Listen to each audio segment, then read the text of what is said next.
उनका वोट ले रहे हैं, लेकिन जब उनके साथ कुछ गलत होता है तब आप मुसलमान का माँ भी नहीं बोल रहे। हमने क्या मांगा था? सिर्फ इतना ही तो कहा था कि अगर राज्यसभा में 3 सीटें हैं तो उसमें एक मुसलमान महिला क्यों नहीं हो सकती?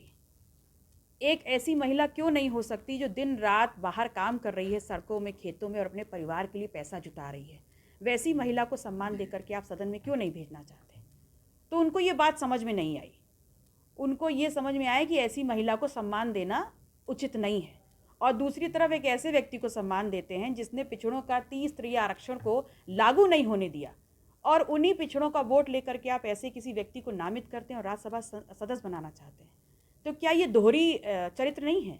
अतीक को लेकर क्या कहना है आपका? देखिए, मेरा ये मानना है कि अतीक जी जो हैं वो एक बहुत ही कर्मठ और जुझारू कार्यकर्ता रहे अपना दल के। बहुत पुराना संबंध रहा, और उन्होंने ताउम्र जनप्रतिनिधि थे या नहीं थे, ताउम्र पिछड़े दलित और मुसलमानों के लिए संघर्ष किया। और ज़ीरो टॉलरेंस वाली इस सरकार में उन्हें पुलिस कस्टडी में बेदर्दी से उनकी हत्या कर दी जाती है, और वो लोग जो मुसलमानों की रहनुमाई करने का दावा करते हैं उनके मुंह से एक शब्द नहीं निकलता है। तो क्या ये दोहरी मानसिकता नहीं है? क्या आप सिर्फ उनको मुर्गी नहीं समझ रहे हैं कि पूरा का पूरा मुसलमान का वोट तो ले लो, लेकिन उनके लिए बात ना करो, उनके हक और अधिकारों की लड़ाई ना लड़ो सड़कों पे? लेकिन अतीक को तो कई मामलों में कन्विक्शन भी उनके ऊपर हुआ था, अपराधी भी थे जनप्रतिनिधि के साथ साथ।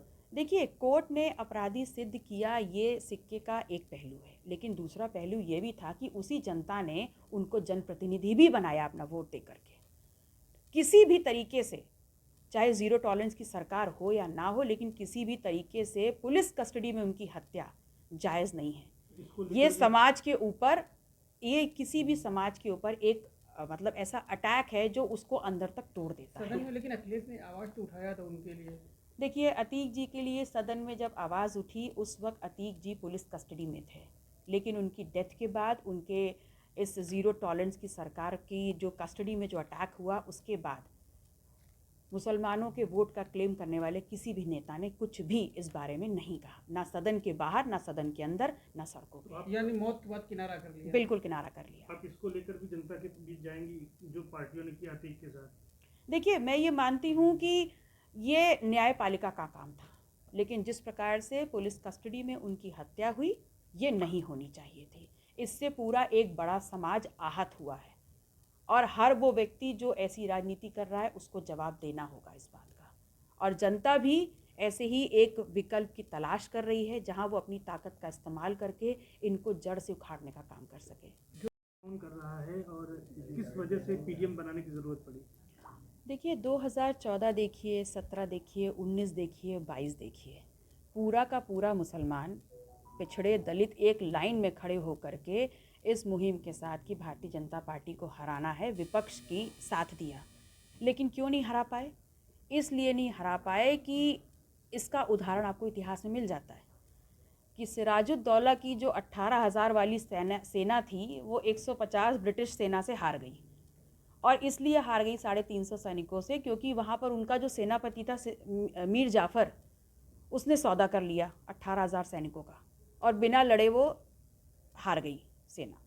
ऐसे ही यहाँ पर हो रहा है कि पूरी सेना तैयार है, पिछड़ा दलित मुसलमान 14, 17, 19, 22 में खड़े होकर के आपको वोट दे रहा है, लेकिन तब भी आप बीजेपी को नहीं हरा पा रहे, क्योंकि जो ऊपर मीर जाफ़र बैठा है वही नहीं चाह रहा है कि सत्ता परिवर्तन हो। मीर जाफ़र कौन है?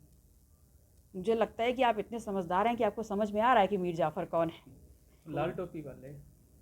कौन? सवाल किसी भी टोपी को देख लीजिए, जो भारतीय जनता पार्टी को हराने की कोशिश कर रहे हैं और कह रहे हैं कि हम हराएंगे, लेकिन मैं पुख्ता तौर पे कह सकती हूँ कि ये जेल और बेल वाले लोग कभी बीजेपी को नहीं हरा सकते।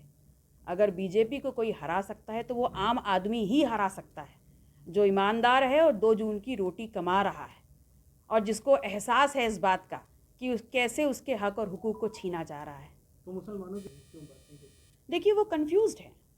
उन्होंने पीडीए बनाया, कभी उसको अल्पसंख्यक कहते हैं, कभी उसको आधी आबादी कहते हैं, कभी उसको अगड़ा कहते हैं, कभी ऑल कहते हैं। तो ये ए का जो कन्फ्यूजन है उसको हटा करके ही हमने पीडीएम बनाया, और 100% शुद्धता के साथ और इस संकल्प के साथ कि पिछड़ा दलित मुसलमान का नाम लेंगे और उन्हीं की बात करेंगे और उन्हीं के हक और अधिकार छीने जा रहे हैं, तो जब तक उनके हक और अधिकार मिल नहीं जाते ये लड़ाई निरंतर लड़ेंगे। प्रयास करेंगे या उनका वोट हासिल करने के लिए क्या करेंगे? देखिए, जो आहत हैं मैं उनसे सिर्फ इतना अपील करूंगी कि आप देख रहे हैं कि आपके हक, हुकूक और अधिकारों को लूटा जा रहा है, तो आप एक नए विकल्प को तलाशिए।